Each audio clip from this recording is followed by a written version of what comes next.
మరలా చిగురించబోతుంది. గొప్ప దినాలను చూడబోతున్నావు. నీ యేసుకు సమస్తము సాధ్యమే. మార్నింగ్ దేవుని ప్రియ కుమారుడా, గుడ్ మార్నింగ్ దేవుని ప్రియ కుమార్తె, special good morning to you. ఈ ఉదయం దేవుడు నీతో మాట్లాడి చెప్తున్నాడు, ఆదం అవ్వ మోసపోయిన విషయాన్ని నీ జ్ఞాపకం చేస్తున్నాడు. ఆదం అవ్వ మోసపోయిన విషయం మనం గమనిస్తే, వారు మోసపోయిన దానికి కారణం ఎవరి మాట విన్నారు? నిజమా చెప్పండి? అవును, వారు సాతాను మాట విన్నారు. ఈరోజు దేవుని మాట కాకుండా వెలుపల ఎవరి మాట వింటున్నావో జాగ్రత్త ఉండాలి. అపవాది నిన్ను మోసపరచడానికి ఎన్నో మాటలు పలుకుతాడు. అది బెస్ట్, ఇది బెస్ట్, దాంట్లో చేయి, ఇందులో చేయి, మోసపూర్చే విషయాలు ఎన్నెన్నో అపవాది కలుగు చేస్తాడు. అవన్నీ ఎలా ఉంటాయి? అత్యాశ వైపు తీసుకెళ్ళిపోతాయి. అపవాది వచ్చే కోణం గమనించండి. ఇప్పుడు కూడా అవ్వకేం చెప్పాడు చెప్పండి? ఇగో ఈ పండు తింటే ఏమో చెప్పండి, నువ్వు దేవతలుగా అయిపోతారు, దేవుళ్ళుగా అయిపోతారు, మీ కన్నులు తెరవబడతాయి.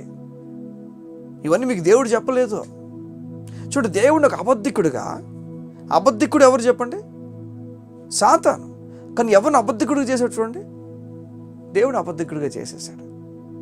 ఈ ఉదయమున దేవుడు అన్నీ ఇస్తాడు. ఈ లోకం వైపు నుంచి ఆశించొద్దు. ఈ లోకం చెప్తే అక్కడ డబ్బులు ఇన్వెస్ట్ చేయి, ఇక్కడ డబ్బులు ఇన్వెస్ట్ చేయి, ఇక్కడ చేయి. చూడండి, ఏదైతే ఈ లోకపు పరమైన ఇన్వెస్ట్మెంట్స్ ఉన్నాయో వాటిని నువ్వు కోల్పోవచ్చు, అబద్ధం అయిపోవచ్చు అవి. కానీ దేవుని రాజ్యంలో మాత్రం నువ్వు కోల్పో. దేవుని రాజ్యంలో దేవుని పని కొరకు నువ్వు వాడబడు. చాలా సమయం అనుకుంటాం ఈ లోకంలో ఇన్వెస్ట్ చేస్తే మంచిదని. నేను చెప్పిన ఒక మాట, దేవుని రాజ్యంలో మనం ఇన్వెస్ట్ చేయాలి.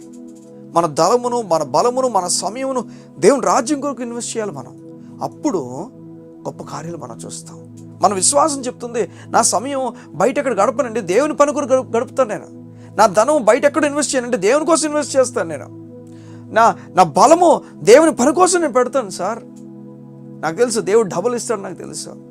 అవును, దేవుడు తన లేఖనాలు మనకు చెప్తున్నాడు ఆ విషయాన్ని. నువ్వు చేసినప్పుడు ఆయన కోసం నువ్వు ఏది చేసినా అది డబుల్ నీకు ఇస్తా అని చెప్తున్నాడు కదా. ఈ ఉదయం దేవుడు నీతో మాట్లాడి చెప్తున్నాడు, నీ జీవితంలో ఎవరెవరు మాటలు వినొద్దు. ఆ మాటలు వినడం వలన మనందరూ నేలకు పడిపోయాం. ఓ దేవునికి మహిమ. ఆ నేలకు పడిపోయిన మనతో మాట్లాడడానికి యేసు ఇదే నేలకు దిగి ఇప్పుడు ఆయన మాటలు అందించాడు మనందరికీ. మునుపట మనందరం ప్రవక్తల నోట్ల నుంచి మాటలు విన్నామట. అయితే ఆఖరి దినాల్లో తన కుమారుడే మనతో మాట్లాడుతున్నాడు. దేవుని లేఖనాలు చెప్తున్నాయి. సంగమా, ఈ ఉదయం దేవుడు నీతో మాట్లాడుతున్నాడు. యేసయ్య నీతో మాట్లాడుతున్నాడు. సూటిగా చెప్తున్నాడు, నేను నీతో మాట్లాడుతున్నాను, ఈ విషయాలు విన్న గొప్ప కార్యాలు నువ్వు చూస్తావు. నువ్వు పాపివి కాదు, నీతిమంతురాలువి. దేవుని పక్కన కూర్చొని పెట్టబడ్డావు.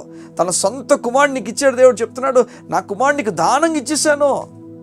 నువ్వు మరణించాలి, నీ పాప నిమిత్తం నువ్వు చనిపోవాలి, నా కొడుకుని చంపేసుకున్నా నేను నీకు బదులుగా. ఈ ఉదయం దేవుడు నీతో మాట్లాడి చెప్తున్నాడు, రా, నా దగ్గరికి రా, గొప్ప కార్యాలు నువ్వు చూస్తావు.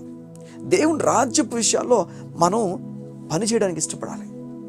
సగం ఈ మధ్యకాలంలో దేవుని పని కొరకు నువ్వు ఏదైనా చేసావా? నీ సమయాన్ని, నీ బలాన్ని, నీ ధనాన్ని దేవుని రాజ్యం కోసం వెచ్చించావా? నిజమిది, వెచ్చించాలి. సమయాన్ని, ధనాన్ని, బలాన్ని దేవుని కోసం మనం పెట్టాలి. నేను చెప్తున్నాను, దేవుని కోసం పెట్టినప్పుడు అమ్మ నేను దేవునికి ఇవ్వగలిగాను. చూడండి, ఒక గొప్ప ధనవంతుడికి ఎవరు ఇవ్వగలరు చెప్పండి? కానీ ఇది కృప మనకి ఇవ్వబడుతుంది. ధనవంతుడైన దేవునికి మనం ఇచ్చే అనుగ్రహం చూడండి, అది కృప మనకి ఇవ్వబడుతుంది. దేవుడు తన సేవ పరిచర్య గురించి మనం ఇచ్చినట్లుగా మన బలాన్ని, మన ధనాన్ని, మన జ్ఞానాన్ని మనం అన్నీ కూడా ఆయన కోసం వాడినట్లుగా దేవుడు మనకు అవకాశం ఇచ్చాడు. ఈ లోకం గురించి వాడుతున్నావేమో, నువ్వు దేవుని గురించి వాడడానికి ఇష్టపడు. గొప్ప కార్యాలు నువ్వు చూస్తావు. కళ్ళు మూసుకుంటావా? ఈ ఉదయం నీ గురించి, నీ కుటుంబం గురించి ప్రార్థన చేయడానికి ఇష్టపడుతున్నా. మా ప్రియ పరలోకపు తండ్రి, నీకు వందనాలు.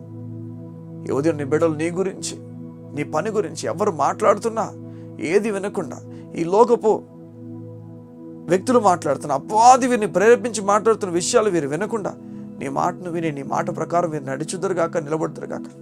నీ సహాయాన్ని నీ బిడ్డలకు ప్రకటించుచున్నాను. దేవుని కార్యాన్ని నీ బిడ్డలు చూచుదురుగాక. గొప్ప కార్యముతో నీ బిడ్డలు నడిపించండి యేసునామములో. మా తండ్రి, గొప్ప కార్యాలు నీ బిడ్డలు చూచినట్లుగా సహాయం అనుగ్రహించండి. ఏ విషయాలైతే నీ బిడ్డలు అలసిపోయి ముందుకు అడుగు వేయలేకపోతున్నారో, ఏ విషయాలైతే ఇది నేను వెళ్ళాలో వద్దో అర్థం కాక నలిగిపోతున్నాను. వాటన్నిటి విషయాల్లో నీ బిడ్డలను గొప్పగా నడిపించండి యేసునామములో. ఘనమైన కార్యాలు నీ బిడ్డలు జరిగించమని కోరుతూ యేసయ్య నామమున ప్రార్థించుచున్నాము తండ్రి. ఆమేన్, ఆమేన్. గొప్ప కార్యాలు దేవుడు నీ కోసం చేయబోతున్నాడు. ఆయన మీద ఆధారపడి ముందుకెళ్ళడానికి ఇష్టపడు. God bless you. See you tomorrow.